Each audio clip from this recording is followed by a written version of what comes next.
Aviator. Rusha ndege, ushinde. Wapi utatua? Uamuzi ni wako. Aviator inapatikana kupitia pmbet.co.tz.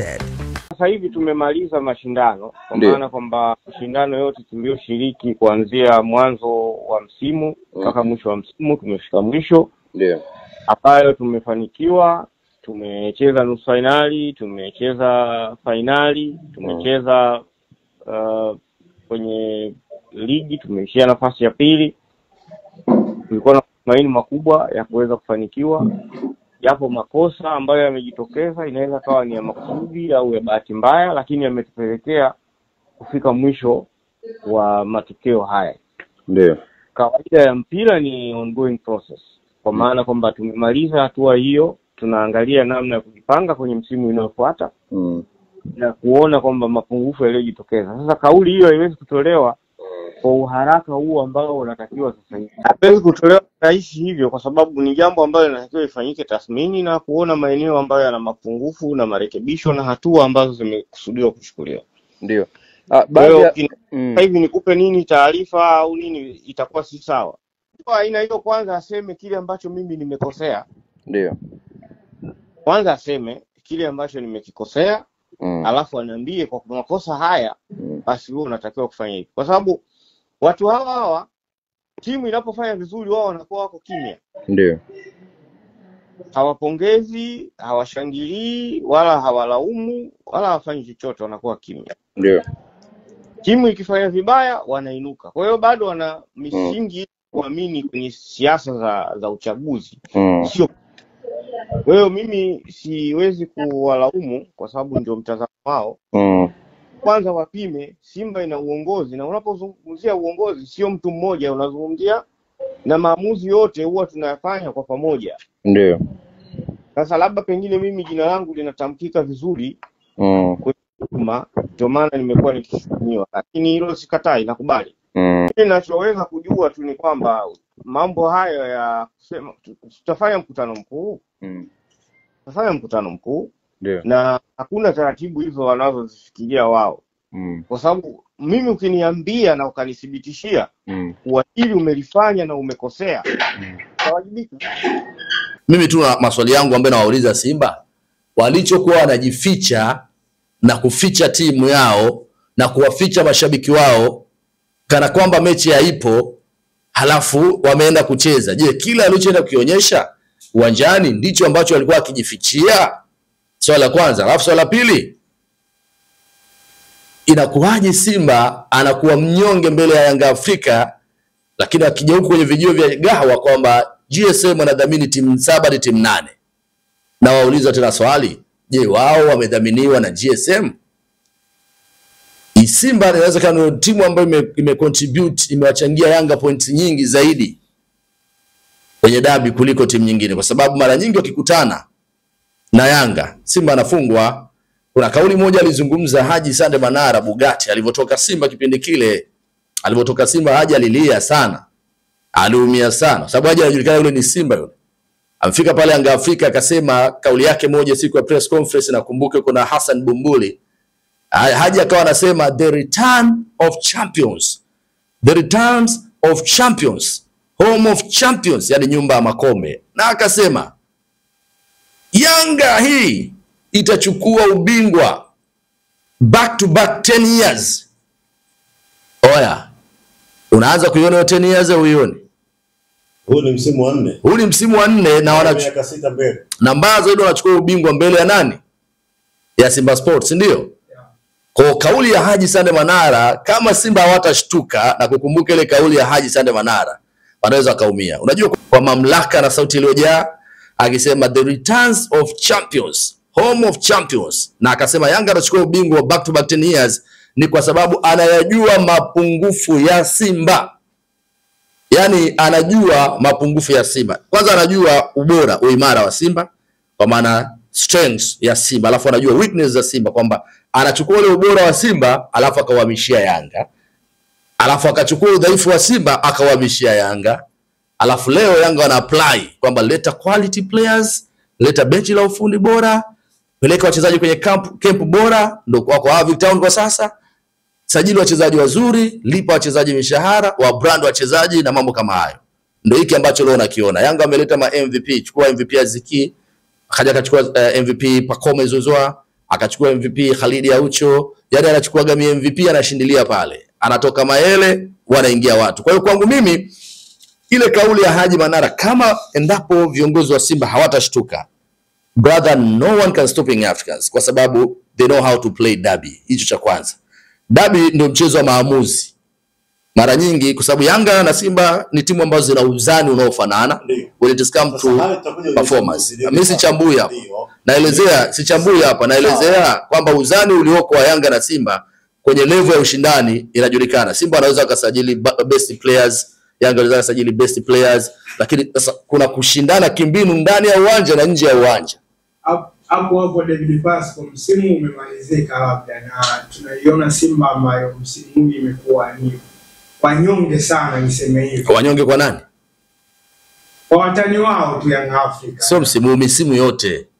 Na hicho ambacho kinaendelea, msimu umeenda tayari kutamatika. Je, viongozi wa Simba ili kujenga timu kuelekea msimu ujao wanahitaji kufanya ukatili gani zaidi kwenye timu yao ya Simba Sports Club? Kwenye swala la viongozi, nakumbuka kauli aliyozungumza Murtaza. Kwa nini watu wanamlaumu Mangungu? Unajua uliuliza swali hapo na hata jana kwa nasikia mashabiki wengi wanalalamika Mangungu na wao kauliza kwa nini ya Simba ikiwa inashinda Mangungu anapewa maua na timu ikipoteza tu, timu ikishinda sijawahi kuona wakimpa maua. Kwa nini timu ikipoteza anasema Mangungu? Unajua kauli mafanikio ni ya wote. Maneno huumba. Usitamke jambo kama una uhakika wa kutimiza jambo. Chukua hiyo. Usitamke jambo kama una uhakika wa kutimiza hilo jambo. Chukua hiyo hapo kwanza itakusaidia mbele ya safari. Umechukua? Wewe umeshachukua? Mwenyekiti wakati anaomba kura. Ndio. Mwenyekiti wakati anapiga kampeni. Ushakusikia wabunge wanapopiga kampeni zao? Wanapojinadi. Barabara zote zitakuwa za carpet. Wanasikia vizuri? Mabomba maji mitaani kila kona. Mtapata umeme. Sio ndio vizuri? Nenda sasa kwa majimbo kaangalia kama kuna umeme. Kaangalia kama kuna barabara. Sasa hivi anaenda mikono nyuma anaomba kura tena. Si ndio? Sabana Murtaza Ali Mangungu wakati anaomba kura kwa wanachama akasema kwenye utawala wangu nitamfunga Yanga. Wacha. Yaani nitakuwa nampiga Yanga. Na alisema hapo. Yaani Yanga hata nifunga utawala wangu. Sasa mashabiki wale waangalie wachezaji. Of course Mangungu hachezi. Wale anacheza namba ngapi? Si acheze mpira. Lakini dabi ya Kariakoo watu wengi wanakuambia kwamba kuna kucheza ndani na kucheza nje. Kucheza nje mimi sio kwamba eti wanaenda kufanya sijui ulozi. Sijui wakafanya uganga. Sijui wakafanya nini. Huko nje wanachezaji. Kuunganisha wanachama pamoja. Wanachama wakiwa na nguvu ya pamoja. Hata maombi wanayoyaomba yanafika. Hebu niambie tangu Murtaza Ali Mangungu ameingia pale ndani ya klabu ya Simba, lini ameunganisha wanachama wa Simba? Yaani kwamba ameenda kwenye matawi akaunganisha wanachama wakawa kitu kimoja. Lini yeye kama mwenyekiti ameongeza idadi ya wanachama wapya? Lini amezindua mfumo wa kidigitali wanachama waanze kulipia klabu yao? Wanachama wa Simba watambuliki brother. Yaani wapo pale. Sasa Young Africans faida walionayo kwanza wameshikamana.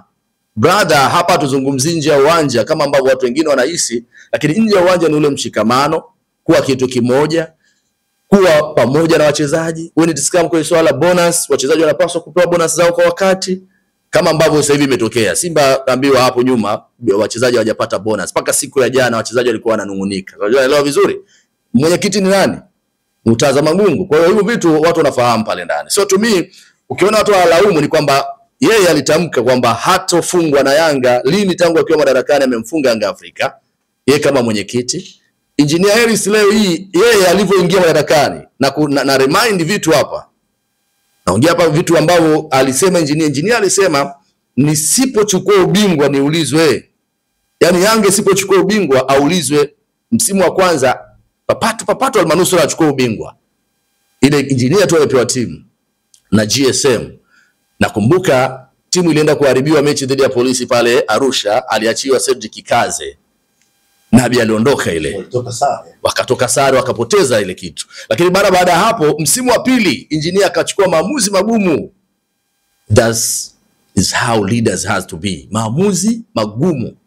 Akaenda akakata wachezaji 16 wa Yanga akawaondoa. Akamngoa Kaseke, akamngoa Juma Abdul, akamngoa Ngasa. Hivyo vyote ni vipenzi vya Yanga Afrika. Walifanya maamuzi magumu. Mara baada ya hapo alianza kufanya reshuffle taratibu. Akaanza kushindilia watu, tia Maele, tia Nick Bangala, tia Juma Shabani, tia watu pale. Baada ya hapo ni historia. Baada ya hapo Yanga wanachukua makombe. Kiongozi anapaswa kuwa na vision. Kiongozi anapaswa kuwa na maono, vision hiyo, maono. Kiongozi anapaswa kuona mbele, sio kuona hapa. Kiongozi ni yule ambaye anasimamia kauli zake. Yaani kitamka hiki naomba kitokee. Na ni kwa vitendo, sio kwa mdomo. Sasa watu wakianza kusema hivi, Prince wameona kuna mahali mzee Mangungu amelegalega katika utawala wake. Na nilikwambia mara baada ya dabi hii tukiona mnyama amepasuka, utaona kuna vitu vingi vitaibuka, si kesho utaanza kuona vitu vinaibuka. Kwa hiyo watu wanavyosema Mangungu it means kwamba je, ni kiongozi wa mpira, anaweza kusimamia mpira, anaweza kumobilize wanachama wake. Young Africans waliweza kwa mshindo Mbete Msola. Yaani Msola tu ndo alianza kusanya. Yaani Msola akiwa hana hela, hana pesa kipindi hicho, Yanga ndo wanaanza kujitafuta. Sababu walivyoingia kina JSM Msola si ndo alitolewa. Lakini Msola alipita nchi karibia nchi nzima hii kwenda kuwa mobilize wanachama, wa organize, akawaweka pamoja, akawatengeneza umoja wa mashabiki na wanachama wao. Lakini na kubwa kuliko. Wakaja na dude linaitwa kubwa kuliko. Hilo ni dude ndo likafiatuka hapo ndo akatokea JSM na maisha yakaendelea. Sasa muulize bwana Mangungu, tangu ameingia pale, lini ameenda kumobilize hao wanachama? Lini ameenda kuzalisha wanachama wapya? Kwa Simba wanachama je, wanafahamiana? Wanachama wametengenezwa, wanalipia kadi zao? Je, wana engage moja kwa moja kusaidia club? Ama database inasome na wanachama wangapi? Database inasome na wanachama wangapi? Kwa hiyo ukishindwa katika eneo hilo la wanachama, it's obvious timu yako itakuwa inaenda na kurudi. Kwa sababu wanachama watakuwa hawawezi moja kwa moja ile kuwa na power pia kuisupport. Young Africans leo hii wanachama wana be engaged. Wanakuepo karibu na timu yao. Leo kombe jana limepelekwa kwa JSM usiku pale. Wameenda kufurahia maisha. Wanachama wa Yanga walikuwa pale hawakuepo pale. Walikuwa. Niambie Simba wamefanikiwa, utaona watu pale wanachama wako karibu na timu. Timu ikifanikiwa ni ya viongozi. Timu ikifeli ni ya wanachama na mashabiki. So anapaswa kupatikana kiongozi energetic, kiongozi kwanza, kiongozi ambaye ana ustahimilivu, pili anafahamu majukumu, kwa mimi naenda pale kufanya kitu gani. Transparency, accountability, integrity. Umelisikia maneno mazito ndio wazungumza hapo? Wewe kiongozi hapa utafutwa hivi. Kijana ambaye ana ndoto. Mashabiki wa Simba hawafanyi ipasavyo kwa timu yao. Hakuna ambacho hawajakifanya. Katika mashabiki ambao siwezi kuwatupia lawama ni mashabiki wa Simba, wamekuwa supportive sana na timu yao. Wamechukua tuzo ya mashabiki bora AFL, African Football League. Ndo mashabiki pekee ambao huwa wanaujaza ule uwanja. Simba Day, yani hata usipotumia nguvu kubwa. Ahmed anaenda na kispika chake lakini watajaa mashabiki wa mikoani pale. Yani mashabiki wa Dar es Salaam hata kama hawataenda pale uwanja Mkapa, wataenda wa mikoani na watajaza ule uwanja. You get my point? Kwa hiyo mashabiki wa Simba kila kitu wanakifanya, lakini wanapaswa kuwekwa karibu. Lazima mwenyekiti ajue kitu ambacho anapaswa. So akimlaumu, wanamlaumu kwenye engo hizo pia. Sio kwa ajili ya engo ya kucheza uwanjani. Kimya wao tulitarajia kuona labda wangeleta kitu cha tofauti kwenye ile mechi. Najiuliza maswali hapa kwamba ukimya waliokuwa nao ndio ule tulioona jana. Sababu kitu tulichokiona jana ni vitu viwili tofauti na ukimya wao. Sababu wanasema ukimya huwa pia unakuja na kishindo kikubwa mno. Sasa kishindo kiko wapi? Kwa sababu wamekuwa kimya, of course, hawajasema chochote kwa mashabiki wao, wamewalaghai kwa sababu mashabiki hawafahamu chochote. Watu kutoka mikoani hawakutokea jana, sio? Watu hapa Dar es Salaam hawakutokea. Hata mashabiki wa Yanga jana hawakujaza uwanja. Kwa nini? Kwa sababu walikuwa wanajaribu kuangalia je, mpinzani anatokea atokei. Kwa hiyo wengi tu pia walikuwa washaingiwa na uoga, wakasema hawezi wakatumia gharama zao. Kwa hata Yanga wao wenyewe pia hawakujaza ule uwanja.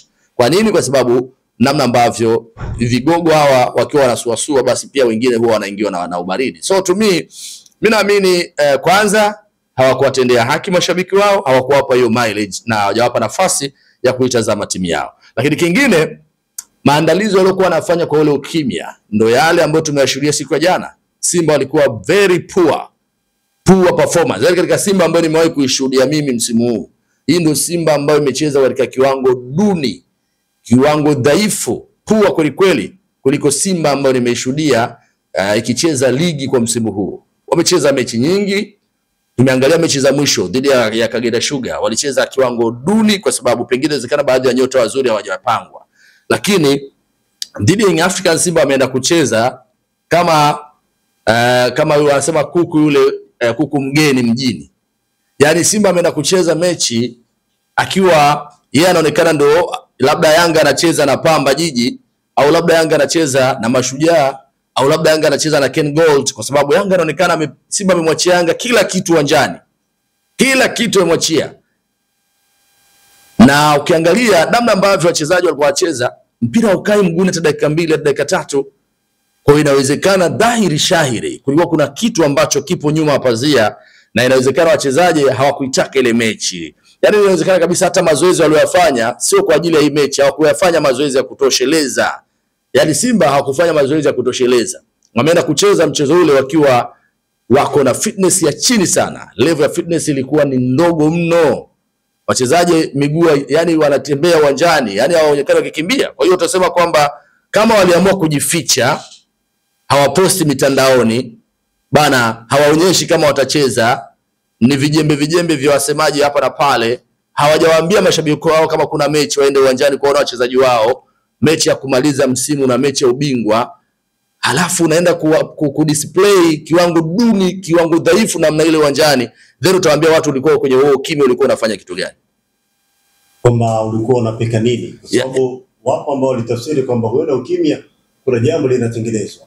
Au kimya ule sasa ndo unajiuliza maswali. Ama ukimya watu walikuwa wamerelax. Simba nimetoka kukuambia hapa, kuna mvutano ambao ulikuwepo nyuma. Mechi imechezwa ili mradi ichezwe tu, bora tumalize tuondoke zetu tutulie, lakini unaenda kucheza dhidi ya nani? Kwanza kumbuka unaenda kucheza dhidi ya mtani wako. Kama viongozi walipaswa kushikamana kipindi hiki ambako wanajua kikosi kizuri wanacho, wanapaswa kuinvest nguvu zao. Okay fine. Mpanzu yule ambaye hakucheza mechi ile ya nani? Juzi hapo hivi, ya Kagera Sugar, si ndio? Walipunguza baadhi ya wachezaji. Sijui Ateba, sijui nani, Kibwa aliingia dakika chache, Kapombe na Zimbo si walipunzika kabisa. Unajiuliza maswali. Kile ambacho walipunzikia kikwapi? Hatujakiona. Mijao kiniambia kwa upande wa Simba mchezaji gani ambaye alikuwa kwenye ubora? Hakuna. Yaani wamekamatwa kila idara. Kwa hiyo ni wazi kwamba Simba hii mechi sasa Mpanzu akifika eneo la mwisho alikuwa anafanya zaidi ya kupiga ile shuti ikaenda pembeni kidogo off target, kipi ambacho labda cha ziada ambacho alikifanya, kwa sababu kocha hata ukiangalia namna ambavyo mbinu zake alivyozipanga aliwaweka katikati. Mpanzu ni mzuri sana akitokea kwenye Franks, anatembea vizuri na accelerate, kwa maana ana uwezo wa kuondoka na watu, lakini akawashindilia wote katikati. Mutale hakuwa kwenye kila mmoja kwa kwenye ubora wake. Kwa mimi point yangu ni ndogo, simesema ni nyundo za friji bovu. Mimi hapa sichambui mpira, ni nyundo, si ndio? Wachambuzi watakuja baadaye na mimi ndo nitaongoza jopo la wachambuzi. Mimi tu na maswali yangu ambayo nawauliza Simba, walichokuwa wanajificha na kuficha timu yao na kuwaficha mashabiki wao kana kwamba mechi haipo, halafu wameenda kucheza. Je, kila alichoenda kukionyesha uwanjani ndicho ambacho walikuwa akijifichia?